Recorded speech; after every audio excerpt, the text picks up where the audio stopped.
Bonjour, je m'appelle Nivan Amos, je suis électricien pour Dahco.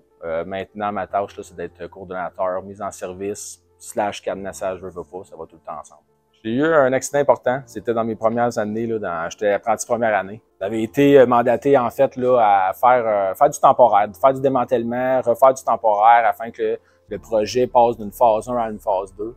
Donc, le travail à faire, c'était d'entrer 4 nouveaux câbles dans la cellule principale du bâtiment afin de repartir, redémarrer, réinstaller dans le fond 4 panneaux via les murs temporaires qu'elle a installés pour refaire le service des machines afin que l'usine puisse continuer de travailler. On a cadenassé, en fait, débranché le disjoncteur principal. Fait qu'on le savait là, que dans le cabinet où est-ce qu'on devait travailler, il n'y avait plus de tension. On a pris nos absences, tout était beau, la génératrice aussi, même chose évidemment. Mais par exemple, le fait qu'on travaillait quand même dans la même armoire, oui, il y avait un séparateur, mais c'est là le point, je pense, tournant, qu'on ne s'est pas arrêté pour dire, OK, on le sait que présentement, ici, il y a 600 volts d'Hydro-Québec. Ça, on peut pas y toucher, on peut pas le couper. Qu'est-ce qui peut arriver avec ça? Il y avait des petites ouvertures, puis les câbles qu'on manipulait, les conducteurs, en fait, ça, c'était pas un problème, on allait chercher le disjoncteur, mais nos fils de conductivité des masses, qui étaient complètement nus, parce qu'on était dans un tech, dans un conduit flexible, lui était complètement nu. Là. Fait que lui, il n'y avait aucune isolation dessus, il pouvait toucher n'importe quoi d'alimenté, puis ça l'aurait sparké, tu sais. Fait que là, bon, moi j'avais ma tâche, là, je shapais les conducteurs. Lui, ben, il a décidé de passer les conducteurs de continuité de masse dans le haut du cabinet afin d'aller chercher les logs plus bas à droite qui étaient près, dans le fond, du disjoncteur principal. On les a pas attachés ensemble pour mieux les manipuler. Tu sais, on est allé assez rough à la façon de les attacher. Malheureusement, ben, il y en a un qui est allé toucher directement la log d'Hydro-Québec qui a causé une explosion, vraiment. Là, ça a fait une explosion. Le disjoncteur, après ça, il était quasiment là, inexistant. Ça a sorti sur un rayon d'à peu près 1 pied. Puis une chance que la porte de la salle électrique était juste devant le disjoncteur. Ça l'a permis au feu vraiment de sortir directement de la porte.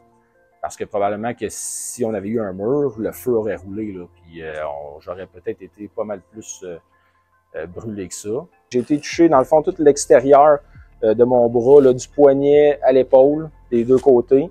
Puis j'ai aussi une petite patch là, dans le dos aussi en arrière. Après ça, ils m'ont amené à l'hôpital, justement.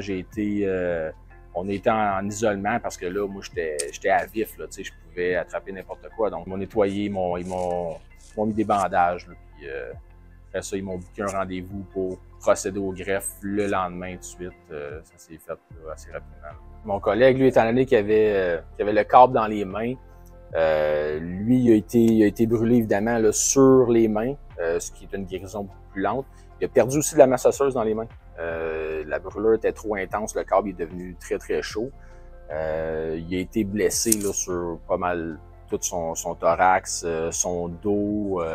Là, on parle des séquelles physiques, mais il y a aussi les séquelles psychologiques que lui, ça l'a affecté beaucoup parce qu'il s'est senti responsable. Il s'est senti vraiment là, comme quoi que c'était lui qui avait fait l'erreur uniquement, qu'à cause de lui, ça m'était arrivé.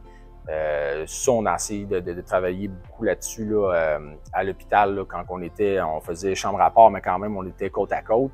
Fait que ça a été beaucoup plus important pour lui, surtout mentalement.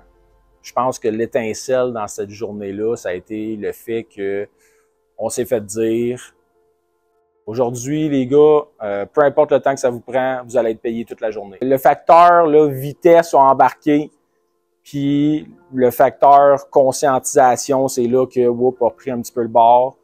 Il n'y a pas eu le step-by-step qu'il aurait dû avoir. Communication, je pense que c'est la chose. Pré-shutdown, la communication pendant le shutdown, la conscientisation de l'environnement aussi qui est important, tous les points justement des potentiels dangers connexes à la tâche. C'est des choses qu'on peut pas laisser en arrière. Là. Ce que je voudrais dire ultimement là-dedans, là, c'est peu importe t'es qui, peu importe tu fais quoi, faut que tu comprennes ce que tu fais parce que si tu comprends pas ce que tu fais, c'est là que tu pourrais être dangereux pour toi-même, mais tu pourrais être dangereux pour quelqu'un d'autre. Que ce soit dans un shutdown ou dans un travail quotidien, là, faut que tu saches ce que tu fais.